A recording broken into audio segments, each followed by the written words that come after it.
Today, I will be sharing my predictions for the 2023 NHL award winners. I'll be including the Stanley Cup, Conn Smythe, and President's Trophy, but I'll not be doing standings predictions or playoff trees in this video. I'll just be sharing who I think will win the Cup and who will finish top in the league. I'll be skipping a few awards such as the Jack Adams because they're almost impossible to predict. Before we get into the video, I just want to ask you guys to subscribe to the channel. On this channel, I post NHL highlights, news, rumors, and everything hockey. So let's just jump straight into the video. Starting off with the Hart Trophy, which is awarded to the most valuable player to their team, we have Kirill Kaprizov. Last season, Kaprizov put up 108 points in 81 games, consisting of 47 goals and 61 assists. And I think he could beat that this year if he is healthy. Kaprizov is definitely the most valuable player to the Wild by far, so I think he'll win the Hart for 2023. For the Calder Trophy, which is awarded to the best rookie of the year, we have Matty Beniers. Just like who I think will come second in votes, Owen Power. He's already played a few NHL games, but not enough for it to count as his rookie season. Beniers played 10 games and put up 3 goals and 6 assists for 9 points, which is very impressive for only playing that many games. With the University of Michigan last year, he put up 43 points in 37 games. Next up is the Vesna Trophy, which is awarded to the best goaltender of the year, and we have Igor Shesterkin. I still think that Vasi is the best goalie in the world, but I think Shesterkin will have just a slightly better season again. Last season, Shesterkin put up a very impressive save percentage of .935 and a goals against average of 2.07. And that is the 7th best save percentage in a single season ever. And I think it'll be pretty close in votes between Shesterkin and Vasilevsky, but I think Shesterkin will get the edge in the end. For the Norris Trophy, which is awarded to the Defensive Player of the Year, or the Best Defenseman of the Year, I'm going with Cale Makar, who's being named the Bobby Orr of this generation, and it's easy to see why. At only 23 years old, Makar put up 86 points in 77 games, which is just absolutely incredible for a defenseman at any age. I know it's early to say this, but once he retires, he might go down as the best defenseman of all time, if not second. For the Art Ross, which is awarded to the player with the most points at the end of the season, I'm going with Connor McDavid, who won it the past 2 years. Last year, McDavid put up 123 points, and this year, I think he could put up over 130.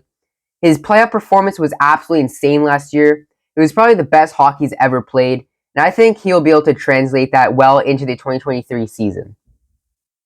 For the Selke, which is awarded to the best defensive forward, we have Patrice Bergeron. I hate repeating last year's winners, but come on. Bergeron has the most wins in NHL history for the Selke and can easily do it again. Bergeron has a total of 5 Selke wins, and will probably bring that up to 6.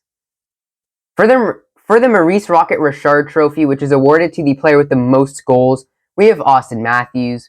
Matthews won it last year, and he's only getting better. Every year he scores more goals, puts up more points, and he's showing absolutely no sign of slowing down. I think he easily takes this award. For the Ted Lindsay, which is awarded to the most outstanding player, we have Connor McDavid. Like I said before, I think he's going to win the Art Ross by quite a bit. McDavid is the best player in the league and has been for years. He'll go down as one of, if not the most skilled player of all time in my opinion, and he's not slowing down anytime soon. For the William M. Jennings, which is awarded to the goalie or goalies who played a minimum of 25 games with the least amount of goals against average, I'm going with Jacob Markstrom and Dan Vladar. This trophy doesn't necessarily go to the best goalie tandem. It just goes to the tandem with the least amount of goals against average. I think the Flames goalie tandem is perfect for this. The Flames have great defense, and Markstrom had a strong season last year, putting up a goals against average of 2.22. Vladar had a decent season with a goals against average of 2.75, but he's still pretty young at just 25 years old. For the President's Trophy, I'm going with the Carolina Hurricanes. They finished 3rd in the league last year, and they've gotten better during the offseason. Notable additions were Max Pacioretty and Brent Burns, so I think they can easily win the President's Trophy if everything goes well. For the Stanley Cup, I gotta go with the back-to-back by the Colorado Avalanche. Their biggest move this offseason was signing Georgiev for 3 years. Their goaltending did get a bit worse, but it's still a pretty decent tandem. I think it's going to be the Hurricanes Avalanche finals, but I think Colorado will get the edge in the end. And last but not least, we got the Conn Smythe, which is awarded to the playoff MVP, and I'm going with Nathan MacKinnon. MacKinnon has been a top 5 player for years, and he's playing better than ever right now.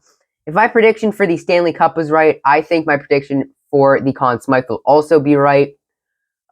So those are my predictions for the 2023 NHL awards. What do you guys think? Do you agree? Do you disagree? Comment down below. And if you guys have different picks, definitely let me know. I'd like to hear some of your picks. So yeah, did you agree with my predictions? Comment down below.